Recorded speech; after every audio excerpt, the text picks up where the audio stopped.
Hello, and welcome to Ashley's Interactive Plant Anatomy Guide.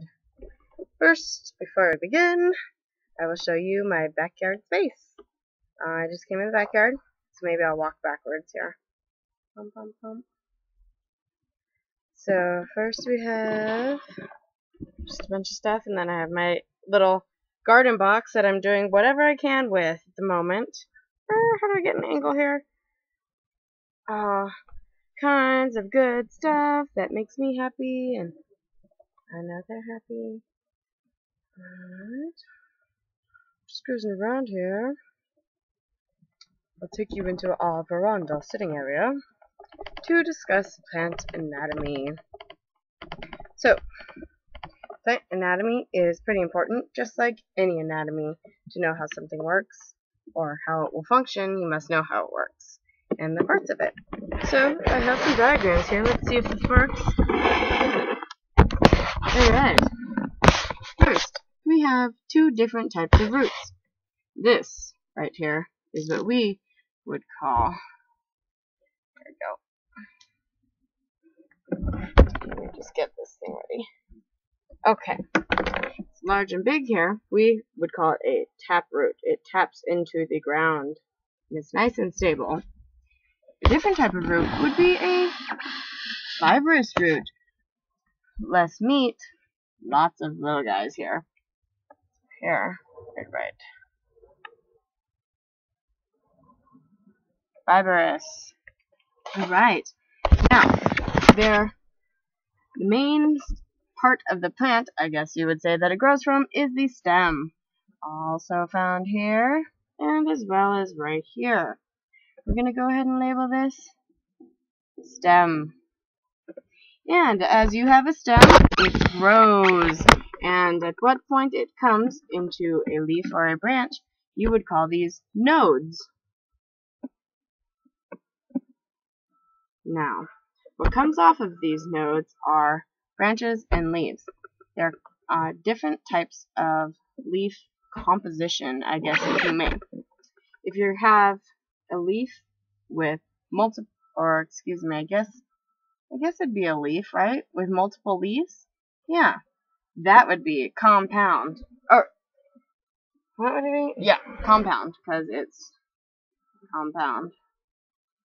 There you go. Lots of little leaves. Compound. When you have something a little more structured here, or a little more simple, you would simply call it a simple leaf. Now, you have this little area between two nodes. I wonder what you may call that. How about the internode? The area between the nodes. Alright. So finishing up this diagram that we have right here, we're going to go ahead and look at right here. This point that grows. At this point is where you'll have multiple stems and leaves and all kinds of good stuff growing from. This is what we call apical, I think is how we call it. I don't know. Apical meristem. Alright. I think that's what we call it. Yes. Apical. I think that's how you say it. It very well might not be. Alright, now, coming over this way. Let's see if this works. Alright. Now, here we have our fibrous root system and our stem that leads up to some simple leaves here. Is this working? Simple leaves. Alright. Right here we have a flower coming off of it. What happens inside of a flower, you may ask? All kinds of good stuff. Get you a little closer to my flower here. Flower is made up of petals. And inside the petals, we have what is called a pistil. It's this big point right here. Pistil. Alright, and then we have a bunch of little guys coming out. This is what we call the stamen. Oh, I think, is that right? I think that's right. Alright, so when you have all of these put together, some petals, pistil, and a stamen, that's what you get with a flower. Oops. Flower. Alright. Once this flower gets pollinated and does all of its awesome stuff, it turns into what we would call this little guy. And follow the line all the way down. And this is what we would call a fruit. Alright? This is the fruit. Inside the fruit, you will find these guys. There may be one, or there may be many. This is what we would call seeds. Alright. Perfect. I do have some pieces of plants here. I thought it'd be kind of difficult to have my laptop in my garden. I can't find the top to this marker. Whatever. So, I don't know where these plants came from. All I know is that they're in my bathroom and my roommates brought them home. So, I forget what kind of plant this is called. I'll shake this water off.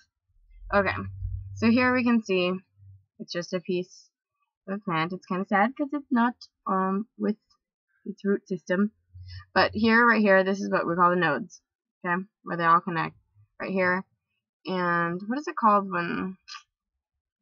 I forget. I don't know what I was going to say.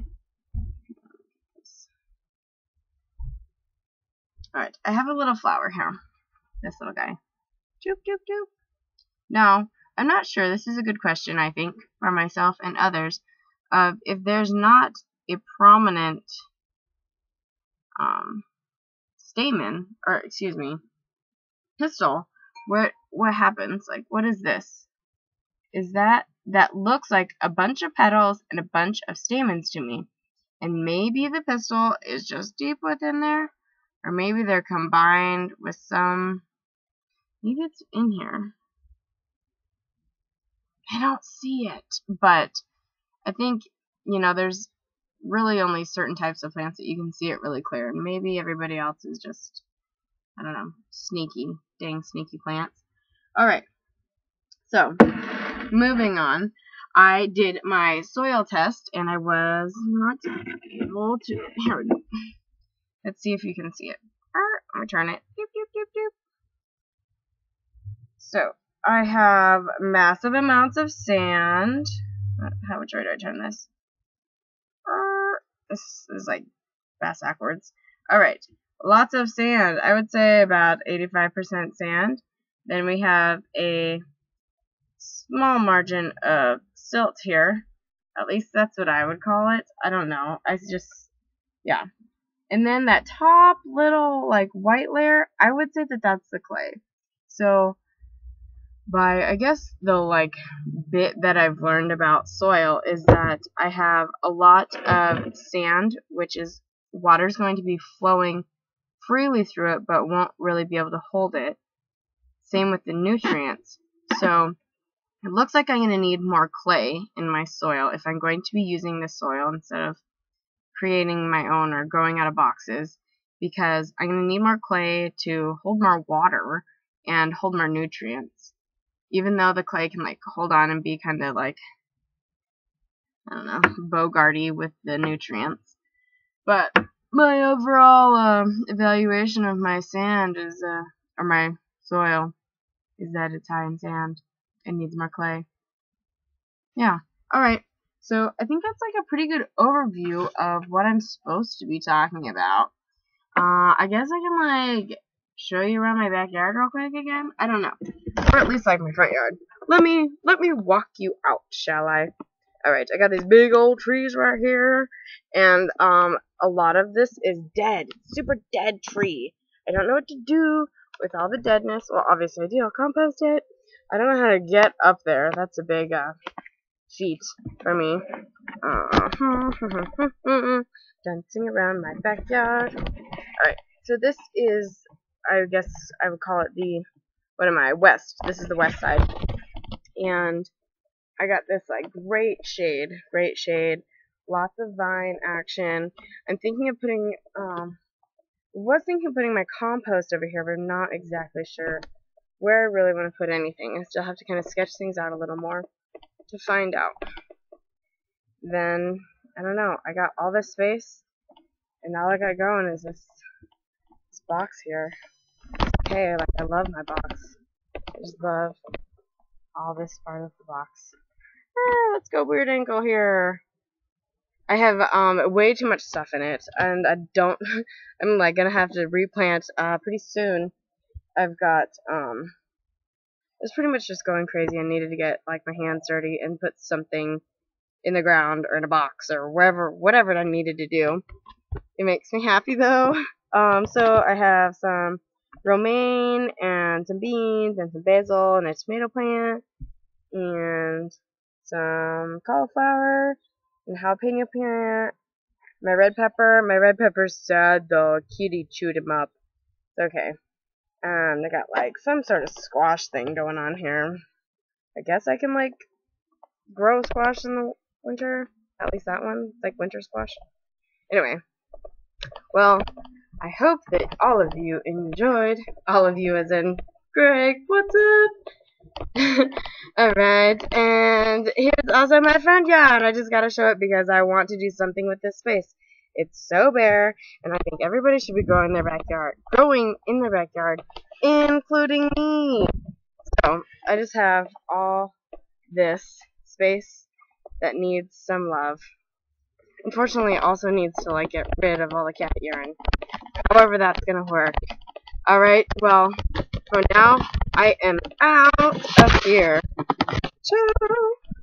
Maybe if I can push the stop button.